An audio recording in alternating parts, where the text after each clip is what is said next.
शौर्य, ये जो आपकी भाभी है ना, मुझे बच्चे को लेने नहीं देती। कियारा ने आंसू पोंछते हुए कहा, कहती है तुम मेरे बच्चे को गिरा दोगी। शौर्य पहले ही परेशान था। उसने तिरछी नजर से कियारा की तरफ देखा, जिसमें हद से ज्यादा बचपना था। अभी भी 2 चोटियां बनाए हाथ में अपना टेडी बियर पकड़े वह बच्चों की तरह बात कर रही थी। शौर्य को वैसे भी अपने पिता पर गुस्सा आ था, जिन्होंने 10 साल छोटी लड़की से उसकी शादी करवा के उसे एक मुश्किल में डाल दिया था। वो 26 साल का था और कियारा उससे 10 साल छोटी थी। बस वह कद में ही बड़ी थी, लेकिन उसकी सोच बच्चों जैसी थी। उसे किसी बात की समझ नहीं थी। शौर्य को जितनी समझदार लड़कियां पसंद थी, कियारा उतनी ही लापरवाह थी। शादी को 1 साल हो गया था, लेकिन पहली बात तो ये कियारा को देखकर शौर्य को कोई एहसास ही नहीं होता था। और अगर वह कियारा के करीब जाने की कोशिश भी करता तो वो डर जाती और रोने लगती। शौर्य और राज दोनों की शादी एक साथ हुई थी और राज की पत्नी श्रीना एक बेटी की माँ भी बन गई थी। मगर शौर्य अभी तक कियारा के करीब जाने को तरस रहा था और अब वो यकीनन श्रीना के बेटे को गोद में लेने की कोशिश कर रही होगी। इसीलिए उसने मना कर दिया होगा, क्योंकि इस नासमझ लड़की का क्या भरोसा कि वह बच्चे को सचमुच गिरा ही ना दे। अब वो शौर्य से शिकायत कर रही थी और साथ साथ आंसू बहा रही थी। शौर्य ने उस पर एक तीखी नजर डाली, फिर अपने लैपटॉप में व्यस्त हो गया। वो कहने लगी, शौर्य, मुझे अपना बच्चा चाहिए, मुझे बच्चा लाकर दो। कियारा की अगली फरमाइश सुनकर वो हैरान होकर आंखें फाड़े उसे देखने लगा। शौर्य ने कहा, किरा, बच्चे दुकानों पर नहीं मिलते, समझी? बच्चा लाकर दूं तुम्हें। हटो पीछे, मुझे काम करने दो। कियारा ने शौर्य का रूखा अंदाज सुनकर भी परवाह नहीं की। शौर्य, मुझे नहीं पता, मुझे अपना बच्चा चाहिए तो बस चाहिए। मेरे साथ अस्पताल चलो। शरीना भाभी भी वहीं से बच्चा लाई है, मुझे भी लाके दो। शौर्य ने लैपटॉप बंद किया। अब उस बेवकूफ लड़की को कैसे समझाता कि अस्पताल में बच्चे बिकते नहीं हैं। उसने पूछा, बच्चा चाहिए तुम्हें? शौर्य ने उसके खूबसूरत चेहरे की तरफ ध्यान से देखते हुए पूछा। हाँ चाहिए, बल्कि 2 चाहिए। फिर मैं भी शरीना भाभी को अपना बच्चा नहीं दूंगी, वह चिढ़कर बोली। शौर्य उसकी नासमझी पर मुस्कुराकर रह गया। 2 बच्चे चाहिए मेरी बुलबुल को, बड़ी चाहत दिखाते हुए उसने कहा था। हाँ 2, उसने 2 उंगलियां दिखाते हुए कहा। तब बच्चा लेने के लिए बहुत कुछ सहना पड़ता है, इतनी आसानी से बच्चे नहीं मिलते, सह लोगी तुम? शौर्य ने धीरे से उसके कान के पास आकर प्यार भरे अंदाज में पूछा। हाँ मैं सब कुछ कर लूंगी, बस मुझे बच्चा चाहिए तो चाहिए। शौर्य ने कहा, चिल्लाओगी तो नहीं? वो कहने लगी, मैं क्यों चिल्लाऊंगी कियारा, अभी शोर शराबा तो नहीं मचाओगी? वो कहने लगी, नहीं मैं खुश हो जाऊंगी, मेरे पास अपने बच्चे होंगे। कियारा की आंखों में एक छोटे से मासूम का सपना था। देखो दर्द होता है, बस थोड़ा सा दर्द, और फिर पक्का तुम्हें अपना बच्चा मिल जाएगा। शौर्य की बात पर वो खुश हो गई थी। ठीक है, मैं आंखें बंद करके सह लूंगी। जब कियारा को बच्चे के लिए इतना बेचैन देखा तो शौर्य ने मन ही मन भगवान का शुक्रिया अदा किया। उसने कहा, अच्छा आओ मेरे साथ, आज मैं तुम्हें बच्चा जरूर दूंगा। अपना लैपटॉप वो एक तरफ रख चुका था। उस रात का तो उसे कब से इंतजार था। वो उसे अलमारी के पास ले गया। उसने कियारा को एक नया नाइट गाउन निकाल कर दिया और कहा, जाओ इसे पहन कर आओ। फिर उसके हाथ से टेडी बियर लेकर एक तरफ रख दिया। कियारा ने नाइट गाउन को देखा और मासूमियत से पूछा, क्या इसे पहनने से बच्चा मिल जाता है? शौर्य उसके बेतुके सवालों से परेशान हो चुका था। उसने कहा, बच्चा चाहिए? कियारा बोली, हाँ। तो फिर वो करो जो मैं कह रहा हूँ, बिना कोई सवाल जवाब किए। वो बाथरूम में चली गई। कुछ देर बाद जब वो कमरे में आई तो शौर्य उसे देखता ही रह गया। लग ही नहीं रहा था कि ये वही नासमझ लड़की है। वो नाइट गाउन में इतनी खूबसूरत लग रही थी कि शौर्य की भावनाएं प्रबल हो उठी, मगर कियारा घबरा रही थी। उसने अपने हाथ से नाइट गाउन का गला पकड़ा हुआ था। शौर्य उसके पास आया, फिर उसकी दोनों चोटियां खोल दी। उसके लंबे घने बाल देखकर उसका मन मचल उठा था। कियारा अभी भी अपने हाथ से गला पकड़े हुए थी। शौर्य ने उसका हाथ अपने हाथ से हटाया, मगर कियारा की घबराहट देखकर वो कुछ डर गया था, कहीं वह फिर से मना ना कर दे या रोना शुरू ना कर दे। इसीलिए अगले ही पल उसने उसे अपने सीने से लगा लिया। तड़पते दिल को जैसे सुकून मिल गया था। फिर वो कियारा में खोने लगा। बेकाबू होकर उसने उसके होठों को अपने काबू में ले लिया, मगर कियारा की तो जान पर बनाई थी। उसके पेट में दर्द होने लगा था। वह एकदम से पीछे हटी। शौर्य को फिर से उसकी इस हरकत पर गुस्सा आया। कियारा बोली, शौर्य मेरे पेट में दर्द हो रहा है, शरीना भाभी को भी ऐसे ही हुआ होगा, मुझे भी अस्पताल ले जाओ, बच्चा आने वाला है। शौर्य को गुस्सा आया। उसने उसका हाथ पकड़कर उसे बिस्तर पर धकेल दिया। सिर्फ किस करने से बच्चा नहीं आ जाता, समझी? बहुत कुछ सहना पड़ता है, तब जाकर एक मासूम छोटा सा बच्चा हाथ में आता है। बच्चा चाहिए ना तुम्हें? कियारा का रंग उड़ गया था। शौर्य ने अपनी शर्ट उतार दी थी। 1 साल से वह इस लड़की का बचपना सह रहा था, मगर आज वह अपनी भावनाओं में बह जाना चाहता था। इससे पहले कि वह उठकर बैठती, शौर्य उसके ऊपर लेट गया। उसने कियारा की उंगलियों में अपनी उंगलियां फंसाई और जैसे ही वह कियारा में समाने लगा, कियारा की दिल दहला देने वाली चीख निकल गई। मगर शौर्य ने उसके होठों को काबू में करके उसकी चीखों का गला घोंट दिया। पर उसे ये नहीं पता था कि वह पागल लड़की कियारा के पिता के दोस्त की बेटी थी। वह इकलौती थी और शुरू से ही बहुत भोली और लापरवाह थी। कियारा को बच्चों से बहुत प्यार था। गली में छोटे बच्चों को खेलते देखती तो उन्हें पकड़ कर अपने घर ले आती और उनके साथ खेलने लगती। उसकी माँ उस पर हमेशा चिल्लाती रहती थी, किरा मैं तुम्हारी इस आदत से बहुत परेशान हूँ। मोहल्ले के बच्चों को अपने घर ले आती हो और उनके माता पिता हमारा दरवाजा खटखटाकर कहते हैं कि पता नहीं हमारे बच्चे कहाँ चले जाते हैं। आपकी बेटी बिना बताए हमारे बच्चे को अपने घर ले आती है, तुम्हें चाहिए क्या? कियारा ने बड़ी मासूमियत से कहा, माँ मुझे बच्चा चाहिए। उसकी माँ की आंखें हैरानी से फैल गई। वो कहने लगी, क्या तुम पागल हो गई हो? कियारा बोली, ये जो रत्ना मौसी है ना, वह भी आपकी ही उम्र की है और अभी 4 साल पहले भगवान से बच्चा लेकर आई है। माँ तुम भी अस्पताल चलो, मुझे भी एक छोटा सा बच्चा ला दो।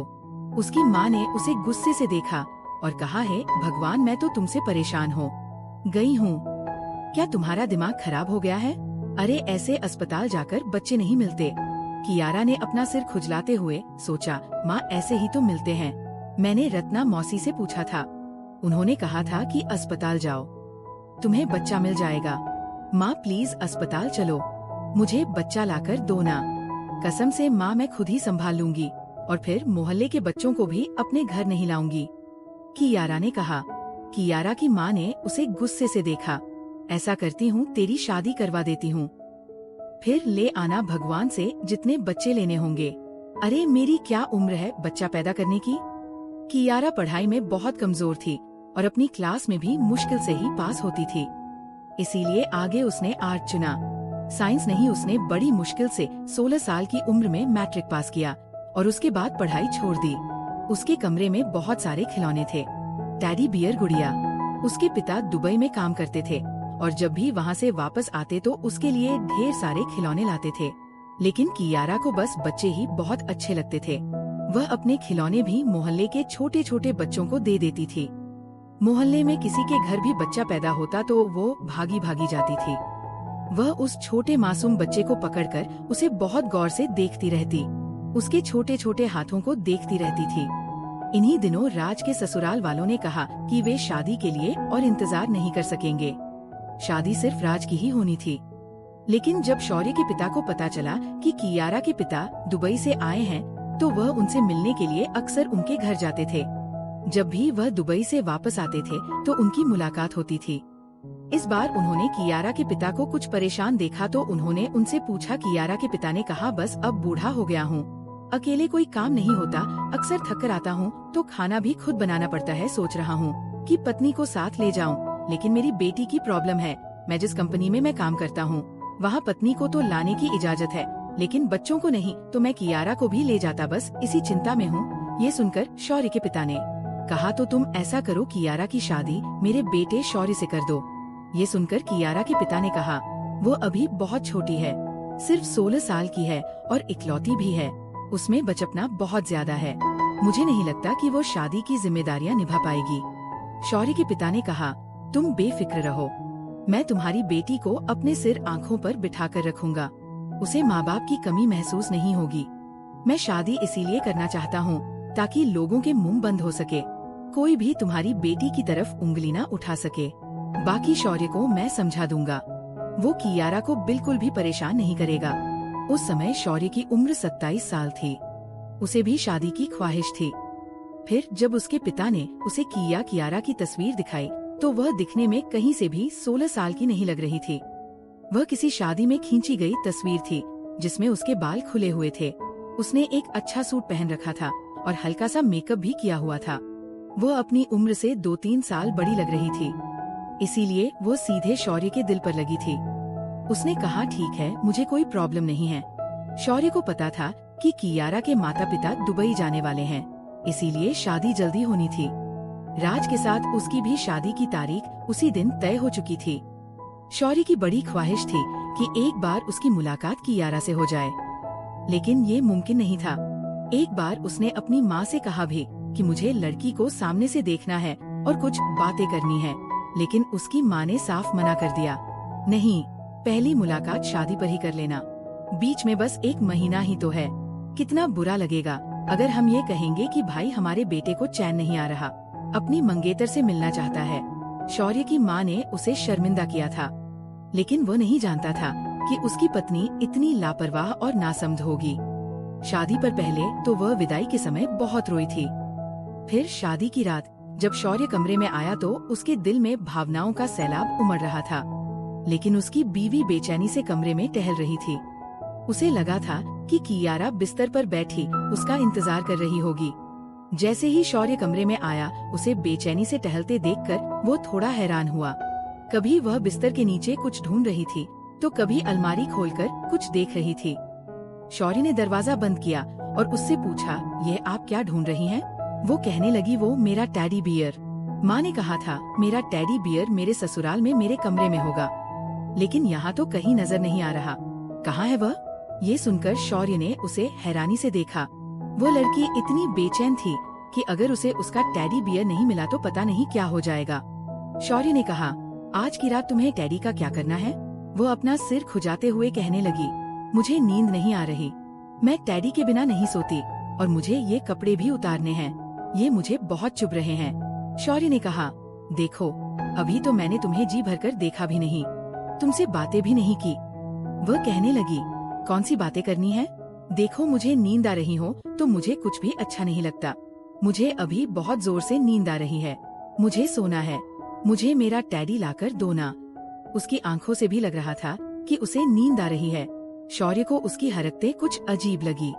शादी के बाद लड़कियां कुछ शर्माती है, झिझकती है, घबराती है, लेकिन उसमें ऐसा कुछ भी नहीं था।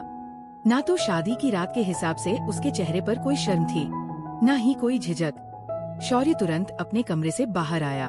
उसके माता पिता अभी हॉल में ही बैठे थे। जब वो अपनी माँ से कहने लगा, ये कैसी लड़की है माँ? शौर्य की माँ कहने लगी, क्यों, क्या हो गया? वो कहने लगा, अजीब बातें कर रही है, सोना है, मुझे टेडी चाहिए, टेडी के बिना सोऊंगी नहीं, मुझे तो ये कुछ अजीब सी लग रही है।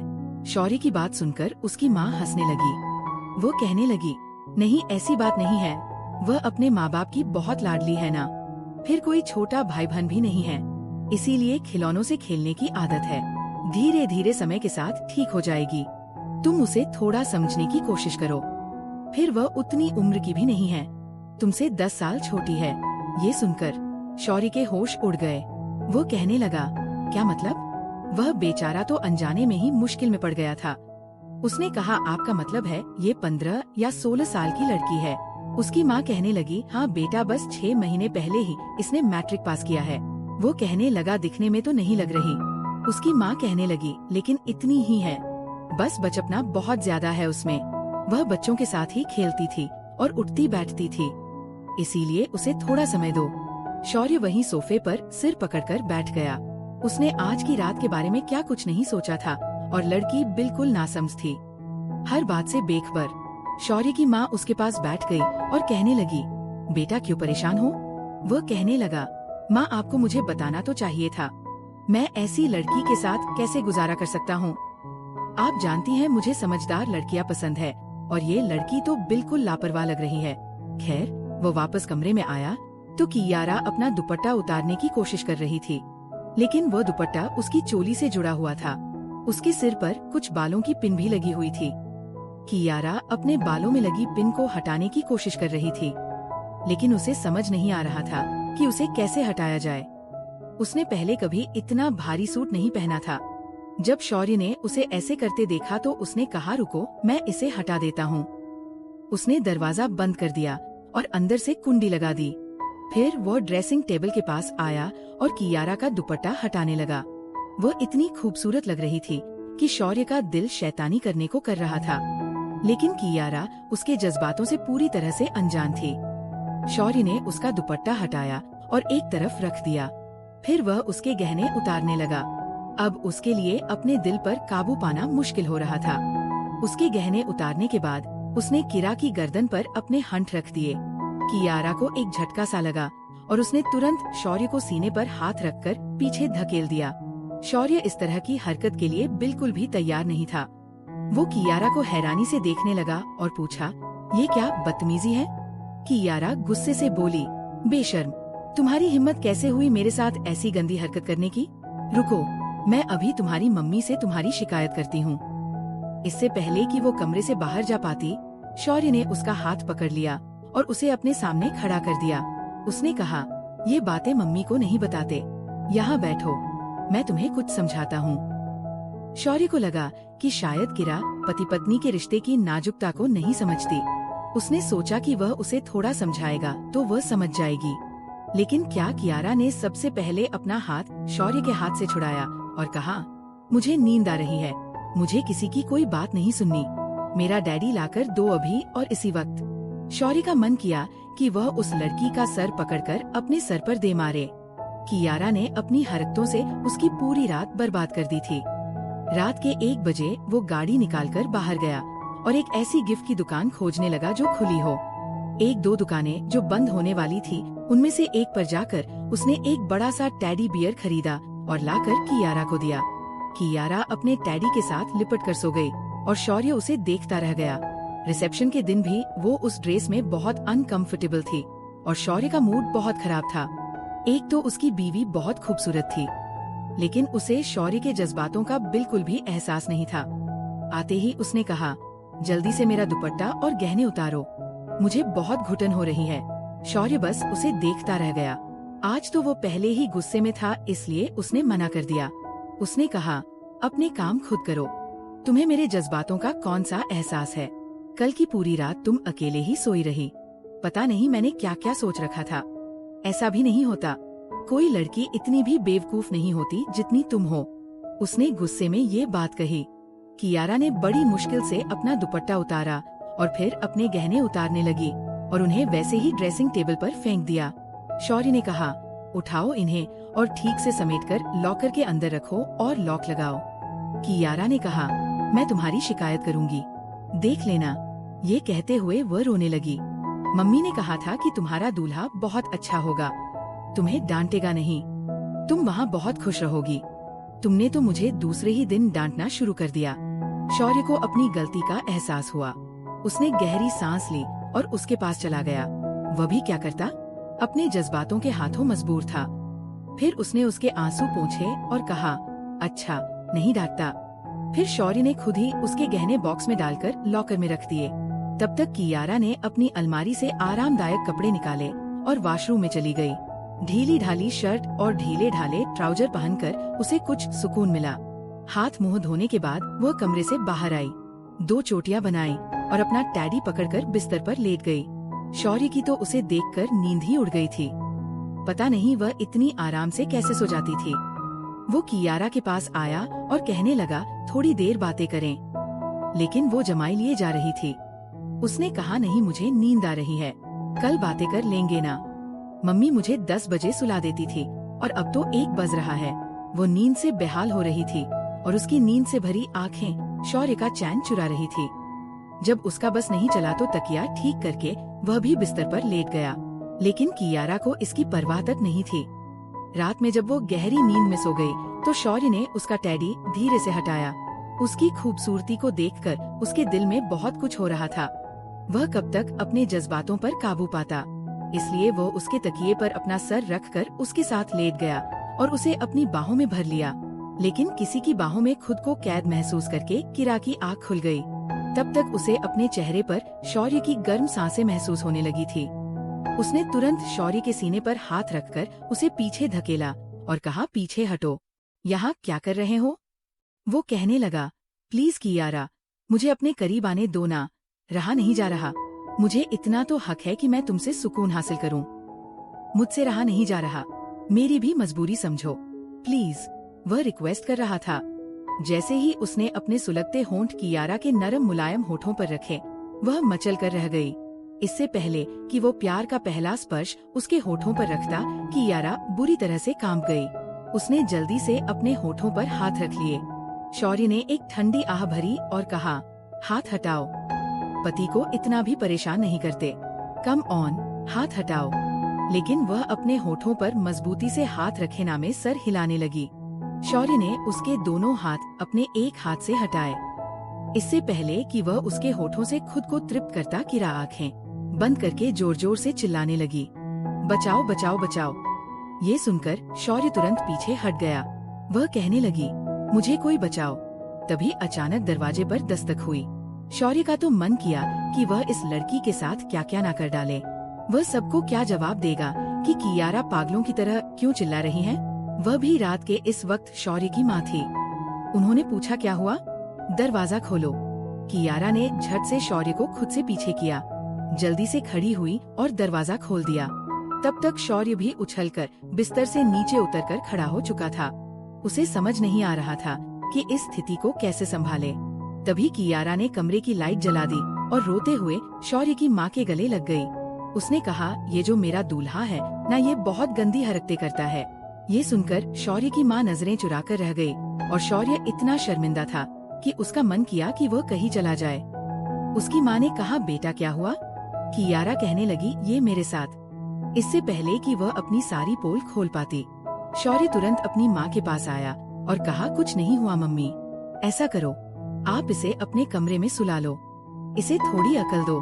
मुझे पता होता कि आप लोग मेरे साथ ये सब करने वाले हो तो मैं सच में शादी से मना कर देता।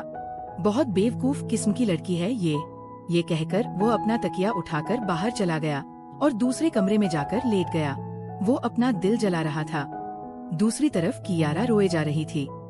शौर्य की माँ ने उसे चुप करवाया। वह उसे क्या समझाती, वो कुछ समझना ही नहीं चाह रही थी।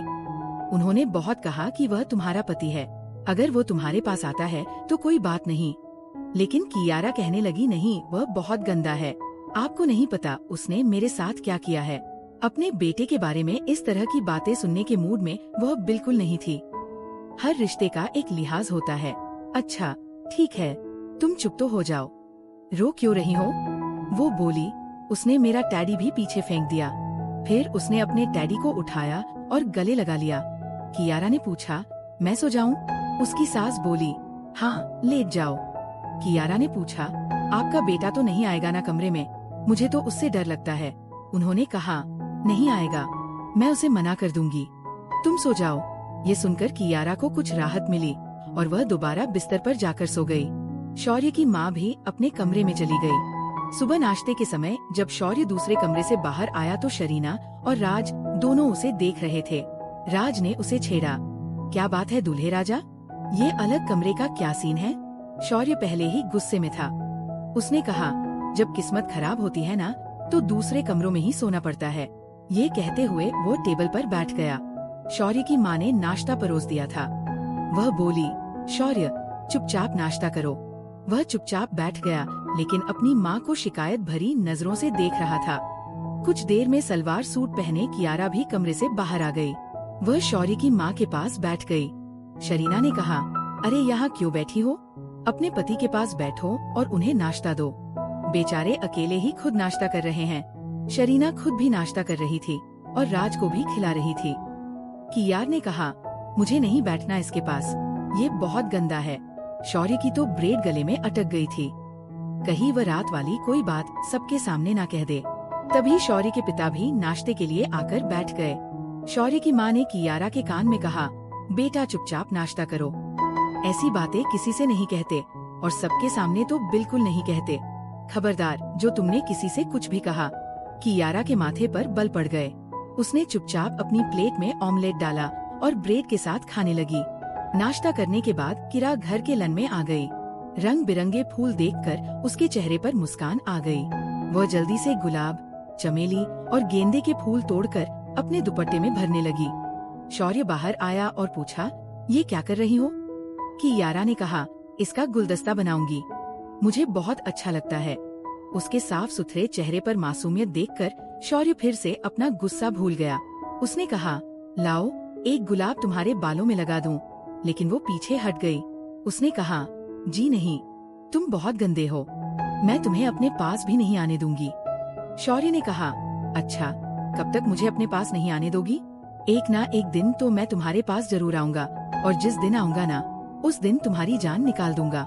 मेरे सब्र को मत आजमाओ। ये कहकर वह अपने दोस्तों के पास चला गया। कियारा ने सारे फूल इकट्ठे किए और अपने कमरे में रखे गुलदान में डाल दिए। शाम को जब शौर्य अपने दोस्तों से मिलकर वापस आया तो देखा कि कियारा कमर पर दुपट्टा बांधे मोहल्ले के बच्चों के साथ क्रिकेट खेल रही थी। हालांकि वहाँ बड़े बंगले बने हुए थे, लेकिन अक्सर शाम को लड़के लड़कियाँ बाहर आ जाते थे। कोई बैडमिंटन खेलता तो कोई क्रिकेट, और वह बच्चों के साथ बच्ची बनी खेल रही थी। क्या को इस हालत में देखकर शौर्य को बहुत अजीब लगा, क्योंकि उसके दोस्त उसे गाड़ी में घर तक छोड़ने आए थे। वह इन्हीं सब बातों में उलझा हुआ था। जब गेंद उसके दोस्त की गाड़ी के बोनेट पर लगी, उसका दोस्त बोला, ये कौन बदतमीज है? लेकिन जैसे ही शौर्य की नजर सामने पड़ी, उसके होश उड़ गए, क्योंकि उसके दोस्त तो उसकी बीवी से मिलने के लिए आ रहे थे और भाभी जी गली में बच्चों के साथ क्रिकेट खेल रही थी। शौर्य का दोस्त कहने लगा, बड़ी अजीब लड़की है, इतनी बड़ी होकर बच्चों के साथ खेल रही है। शौर्य तो शर्म के मारे नजरें ही नहीं उठा पा रहा था। फिर वो गाड़ी से नीचे उतरा और कहने लगा, अच्छा ठीक है, तुम लोग जाओ। उसके दोस्त बोले, ऐसे कैसे जाएं? तुम तो कह रहे थे कि अपनी बीवी के हाथ की चाय पिलाओगे। हम भाभी के हाथ की चाय पिए बिना थोड़े ही जाएंगे। वो कहने लगा, अभी जाओ यहाँ से, फिर कभी पिला दूंगा। शायद वह मायके गई है। शौर्य ने बहाना बनाया। शादी भी इतनी हड़बड़ी में हुई थी कि वो अपने दोस्तों को ठीक से बुला भी नहीं पाया था, और जिस हाल में उसके दोस्तों ने उसकी बीवी को देखा, वह शर्मिंदा होकर रह गया था। इससे पहले कि उसके दोस्त वापस जाते कियारा ने उसे देख लिया। वह कहने लगी, शौर्य फिर एक बच्चे से बोली, ठहरो अभी, मैं अपने पति को बताती हूँ कि तुम कितने बड़े चीटर हो। मैं आउट भी नहीं हुई और तुमने मुझे आउट कहना शुरू कर दिया। चलो आओ मेरे साथ। वो एक 10 साल के बच्चे का हाथ पकड़े शौर्य के पास गई और कहने लगी, देखो शौर्य इतना चीटर है कि मैं आउट भी नहीं हुई, और कहने लगा कि मैं आउट हो गई हूँ। बॉल विकेट पर लगी ही नहीं थी, मैंने खुद देखा था। शौर्य का दोस्त जो जाने के लिए गाड़ी पीछे कर रहा था, उसने झटके से गाड़ी रोकी, फिर गाड़ी से उतरकर शौर्य के पास आ गया। शौर्य कियारा से कहने लगा, तुम अंदर जाओ। वह कहने लगी, ऐसे कैसे अंदर जाऊं? मैं पहले अपनी गेम पूरी खेलूंगी। शौर्य ने कहा, किरा अंदर जाओ। तभी उसका दोस्त उसके पास आ चुका था। उसने पूछा, ये लड़की कौन है? कियारा ने कहा, मैं तो इसकी बीवी हूँ। ये मेरा पति है, आपकी तारीफ। ये सुनकर उसने हैरानी से उसे सर से लेकर पैर तक देखा और कहने लगा, शौर्य ये तुम्हारी बीवी है, तुम तो कह रहे थे बहुत डिसेंट है। ये लड़की तो पहली ही मुलाकात में शौर्य की पोल खोल चुकी थी। शौर्य तो जैसे नजरें ही नहीं उठा पा रहा था। उसने तो कियारा की बहुत तारीफें की थी ताकि उसकी कुछ इज्जत बची रहे, क्योंकि सब दोस्तों में वह सबसे ज्यादा नखरेबाज था। कहता था कि उसे कोई भी आम लड़की पसंद नहीं आती, वह तो एक बहुत ही समझदार सुलझी हुई लड़की से शादी करेगा। लेकिन क्या कियारा तो बिल्कुल उसके उलट थी। उसका दोस्त अपने कंधे उचकाता हुआ वापस चला गया। शौर्य ने उसका हाथ पकड़ा, उसके हाथ से बैट छीनकर जमीन पर फेंका और उसे अपने बंगले के अंदर ले गया। घर वाले बिल्कुल बेखबर थे कि वो बाहर बच्चों के साथ क्रिकेट खेल रही थी। जैसे ही वे अंदर आए, लाउंज में शरीना साफ-सुथरे कपड़े पहने, मेकअप किए, अपनी सास के साथ बैठी चाय पी रही थी। राज शायद किसी से मिलने गया था। शरीना को सलीके से बैठे चाय पीता देख शौर्य ने अपनी माँ के पास जाकर कियारा का हाथ छोड़ा और पूछा, यह बाहर क्या कर रही थी? किससे पूछ कर गई थी? मम्मी, क्या आपने इसे बाहर जाने की इजाजत दी थी? वो बहुत गुस्से से पूछ रहा था। शौर्य की माँ तो उसका हुलिया देखकर हैरान थी। जगह जगह उसके कपड़ों पर मिट्टी लगी थी, पसीने से चेहरा भीग चुका था और हाथों पर भी मिट्टी लगी हुई थी। शौर्य की माँ ने पूछा, बेटा कहाँ से आ रही हो? जवाब में शौर्य ने कहा, मोहल्ले के बच्चों के साथ क्रिकेट खेल रही थी। उसने आगे कहा, आपको पता है मैं अपने दोस्त के साथ आया था, मुझे कितनी शर्मिंदगी उठानी पड़ी। मम्मी आप सोच भी नहीं सकती है, अगर इसकी यही हरकतें रही तो मैं इसके साथ जिंदगी नहीं गुजार पाऊंगा। इतना कहकर वो कमरे में चला गया। कियारा ने कहा, मुझे भी इसके साथ नहीं रहना, मुझे आप मेरे मम्मी पापा के घर छोड़ दो। जब देखो डांटते ही रहते हैं, ये मत करो, वह मत करो, यहाँ मत बैठो, वहाँ मत बैठो, मुझे नहीं रहना इसके साथ। शौर्य की माँ ने कहा, इधर आओ, मेरे पास आकर बैठो। वो कहने लगी, देखो बेटा, तुम्हारी शादी हो गई है। कियारा ने कहा, तो क्या हो गया है, शादी ही तो हुई है। उसकी सास ने कहा, शादी के बाद लड़कियां ऐसे मोहल्ले के बच्चों के साथ क्रिकेट नहीं खेलती, तुम अब बड़ी हो गई हो। किरा ने कहा, हाँ तो मैं तो अपने घर में भी बच्चों के साथ क्रिकेट खेलती थी, क्रिकेट खेलना कोई गुनाह थोड़ी है। शौर्य की माँ ने समझाने के बाद भी कियारा पर कोई खास असर नहीं हुआ। एक बार वो बाहर गली में खड़ी थी जब सामने वाले बंगले से कुछ बच्चे बाहर आए। एक बच्चे ने एक छोटे से लगभग 89 महीने के बच्चे को पकड़ा हुआ था। 89 महीने के बच्चे को देखकर कियारा तुरंत उस घर के पास चली गई। उसने उस बच्चे से कहा, लाओ इसे मुझे दो। उसने कियारा को बच्चा पकड़ा दिया। ये वही लड़का था जिसके साथ कियारा क्रिकेट खेलती थी। उसने कहा, दीदी आप इसको पकड़े रहना, मैं 2 मिनट में आता हूँ। ये कहकर वो बच्चा अंदर चला गया। कियारा ने काफी देर तक उस बच्चे का इंतजार किया, लेकिन वो बाहर नहीं आया। तब वह उस बच्चे को अपने घर ले आई। लॉन में बैठकर उसके साथ खेलने लगी। 2 घंटे बीत गए। कियारा उस बच्चे में इतनी खोई हुई थी कि उसे एहसास ही नहीं हुआ कि उस बच्चे की माँ उसे ढूंढ ढूंढ कर परेशान हो रही थी। उसके बड़े भाई को भी ये नहीं पता था कि कियारा का घर कौन सा है। वह यही कह रहा था कि यहाँ एक दीदी खड़ी थी, मैंने उनको ही पकड़ाया था। खैर चौकीदार ने पहचान लिया और कहा कि आपका बच्चा तो हमारे घर पर है। तब तक शौर्य की माँ भी लॉन में आ चुकी थी और नौकरानी से चाय वही लाने को कह रही थी। कियारा की गोद में उस छोटे से बच्चे को देखकर उन्होंने पूछा, बेटा ये कौन है? उसी समय उस बच्चे की माँ वहाँ आ गई और कहने लगी, तुमने मेरा बच्चा ले रखा है और मैं पागलों की तरह उसे ढूंढ रही हूँ। तुम्हें जरा भी एहसास है कि एक माँ पर क्या बीतती है जब उसका छोटा सा बच्चा उसे नजर नहीं आता? किरा चुप थी। वो बच्चा कहने लगा, ये दीदी जानबूझकर इसे लेकर आई थी। वो कहने लगी, इसे मुझे पकड़ा दो। खैर शौर्य की माँ तो बहुत शर्मिंदा हो गई। शरीना ने भी कियारा को अजीब नजरों से देखा। वो औरत अपना बच्चा लेकर चली गई। शौर्य की माँ ने कहा, बेटा ये क्या किया तुमने? ये लोग क्या सोचेंगे कि तुम दूसरों के बच्चे चुराती हो? वो कहने लगी, मुझे छोटे बच्चे अच्छे लगते हैं, मेरा जी चाहता है कि मैं छोटे बच्चों को अपने पास रखा करूं। समय यूं ही गुजरता रहा। शौर्य ने कियारा के साथ अपनी दूरियां खत्म करने की बहुत कोशिश की, लेकिन जब भी वह उसके करीब जाने की कोशिश करता, कियारा रोने लगती या चीखने लगती। परेशान होकर वो पीछे हट जाता था। लेकिन जब शरीना प्रेग्नेंट हुई तो शौर्य को लगा, अगर कियारा ने उसका साथ दिया होता तो यकीनन वह भी पिता बनने की खुशी महसूस कर सकता था। राज ने पूरे मोहल्ले में मिठाई बांटी थी। वो बहुत खुश था और शरीना का बहुत ख्याल रख रहा था और शरीना भी इतरा रही थी। शौर्य ने खुद को व्यस्त कर लिया था। अब वह कियारा को कुछ नहीं कहता, घर आता खाना खाता और लैपटॉप लेकर बैठ जाता। लेकिन जब शरीना को बेटा हुआ तो कियारा की खुशी देखने लायक थी। उसे तो लगा जैसे भगवान ने उसे एक खिलौना दे दिया है, अब तो वह उसी के साथ खेलेगी और बातें करेगी। लेकिन जैसे ही शरीना घर आई और कियारा ने उसके बेटे को गोद में लिया तो उसने कहा, रखो ये मेरा बच्चा है, इधर दो मुझे, तुम गिरा दोगी, तुम्हें अक्ल तो है नहीं, हर चीज को अपना टैडी और खिलौना समझ लेती हो, खबरदार जो मेरे बेटे को हाथ भी लगाया। शरीना ने उसे बहुत बुरे तरीके से डांटा था, इसीलिए वो रोते हुए शौर्य के पास आई थी।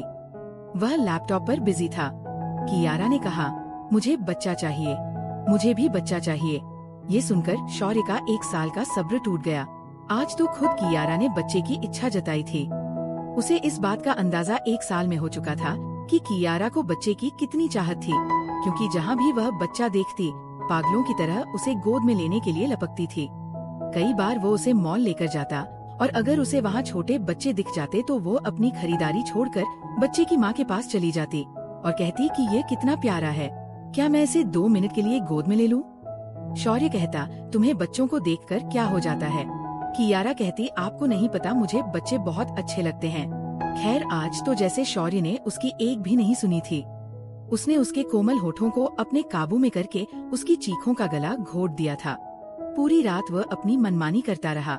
जब वह रोती और आंसू बहाती तो वो कहता, बच्चा चाहिए ना, मैं तुम्हें बच्चा ही तो दे रहा हूँ। फिर तुम छोटे छोटे बच्चों की बातें करना, तुम्हारा बच्चा बहुत प्यारा होगा, बिल्कुल मेरी तरह, आंखें तुम्हारी तरह, छोटे छोटे हाथ, छोटी छोटी आंखें और मासूम सा वजूद। यह सुनकर कियारा को अपनी आंखों के सामने एक बच्चे की कल्पना होने लगती।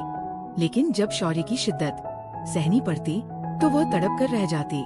कभी वह उसे पीछे करने की कोशिश करती तो वह उसका हाथ पीछे कर देता, कभी उसके आंसू अपने होठों से साफ कर देता तो कभी उसके विरोध को अपने होठों से बंद कर देता। आज वह 1 साल बाद बड़ी सुकून भरी नींद सो रहा था, लेकिन कियारा बेहद परेशान थी। पहली बार वो ऐसे रिश्ते से परिचित हुई थी। पहली बार उसने इस तकलीफ को सहा था। बच्चे की चाहत ना होती तो शायद आज उसे करीब ना आने देती, लेकिन उसे ये नहीं पता था कि बच्चा पाने के लिए इतनी ज्यादा तकलीफ सहनी पड़ती है। उसे तो ये तकलीफ भी बहुत लग रही थी। बाकी आने वाली तकलीफों से तो वो पूरी तरह अनजान थी। वह नींद से बेहाल हो चुकी थी, इसीलिए करवट बदलकर सो गई। सुबह सबसे पहले शौर्य की आँख खुली। अपने बगल में कियारा को देखकर उसके चेहरे पर मुस्कान आ गई, लेकिन कियारा का मुरझाया हुआ चेहरा देखकर उसे पूरी रात की घटना याद आ गई। उसे कियारा पर फिर से प्यार आया। उसका बिखरा हुआ अस्तित्व भी उसे बहुत अच्छा लग रहा था। जब शौर्य ने उसके माथे पर किस किया तो वो हड़बड़ा कर उठ बैठी। शौर्य को अपने पास देखकर वो तुरंत पीछे हटी। उसके चेहरे पर एक डर छाया हुआ था। शौर्य ने पूछा, क्या हुआ? वह रूठे लहजे में कहने लगी, हाथ मत लगाना। शौर्य ने कहा, देखो, जो कुछ हमारे बीच हुआ है ना, वह सब पति पत्नी के बीच में होता है। मैंने तुम्हारे साथ कुछ अलग नहीं किया।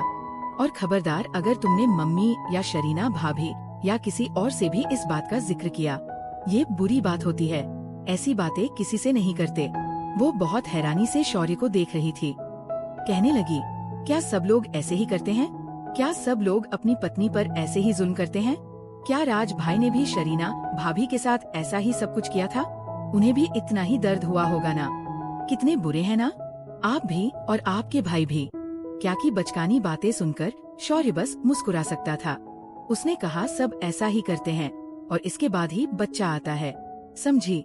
कियारा के दिल में डर बैठ चुका था। शौर्य उठकर बैठ गया। उसने अपने ऑफिस के कपड़े भी खुद निकाले, लेकिन कियारा की कमर में वाकई बहुत दर्द था।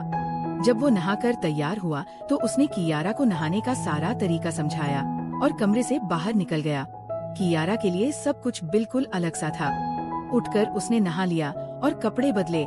फिर कमरे से बाहर आई तो उसकी सास नौकरानी से नाश्ते के लिए कह रही थी।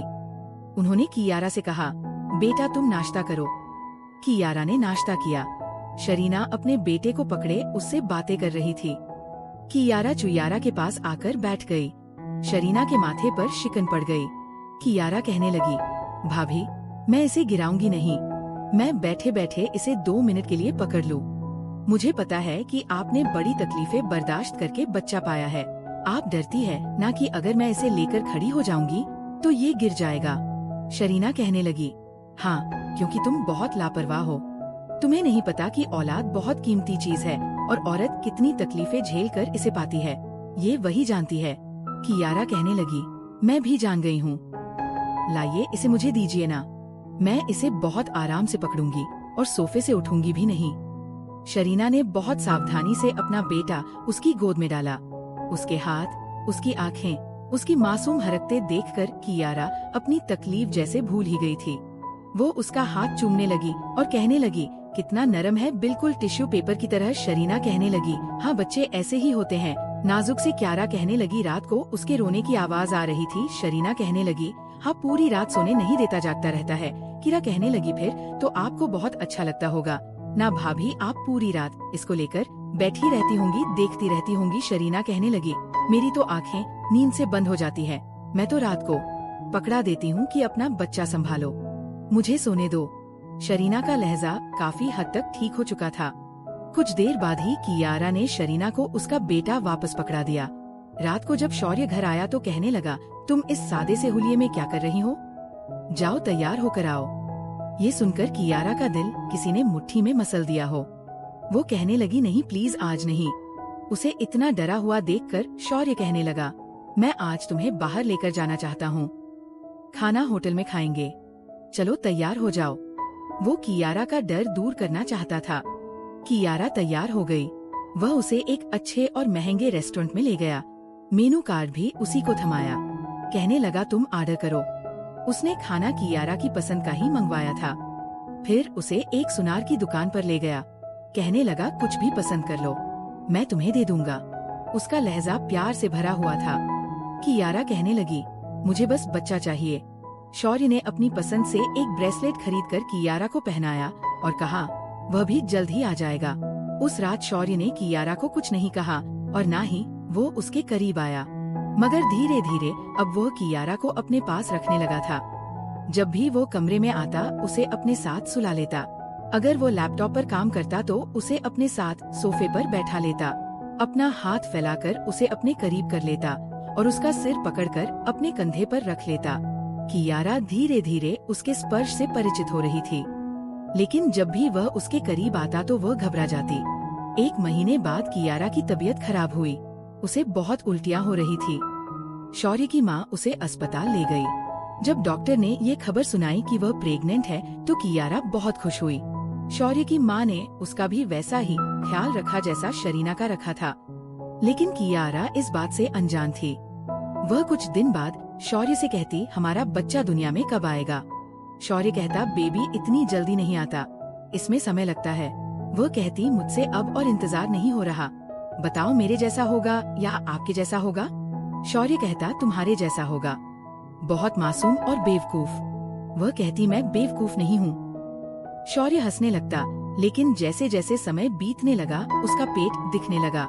उसे अपना आप अजीब लगने लगा था। अब तो उसके पैरों में सूजन आने लगी थी। रात को टांगों में बहुत दर्द होता तो वह रोने लगती।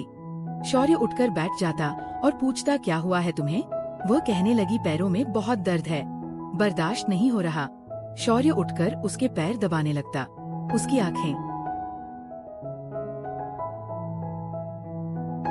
नींद से भरी होती, लेकिन वह उसके पैर दबाता रहता और कहता, तुम सो जाओ। धीरे धीरे कियारा के दिल में भी शौर्य के लिए प्यार जागने लगा था। वह उसका बहुत ख्याल रखता था और अपनी नींद की परवाह नहीं करता था। सिर्फ उसकी नहीं, शौर्य की जिंदगी भी बदल गई थी। अब उनके कमरे में छोटे छोटे बच्चों की तस्वीरें लगने लगी थी। जब 7वां महीना शुरू हुआ तब शौर्य ने उसे बच्चे की सारी खरीदारी करवाई। वो जिन कपड़ों पर हाथ रखती वो खरीद कर देता, जिन खिलौनों पर हाथ रखती वो खिलौने ले देता।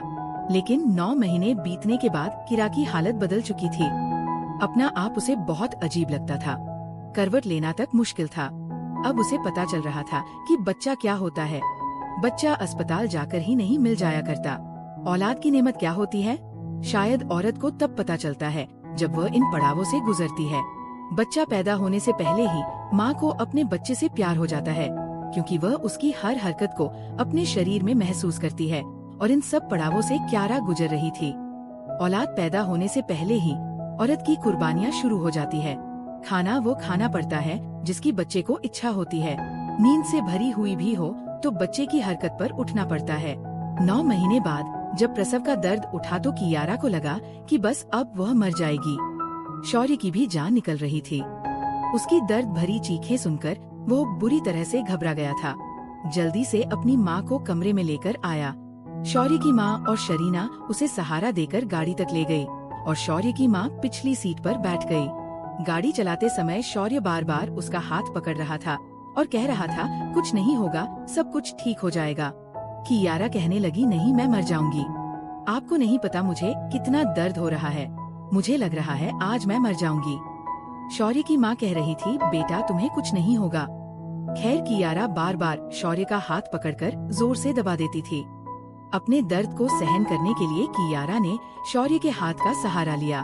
वह चुपचाप एक हाथ से गाड़ी चला रहा था और दूसरा हाथ कियारा के हाथ में था।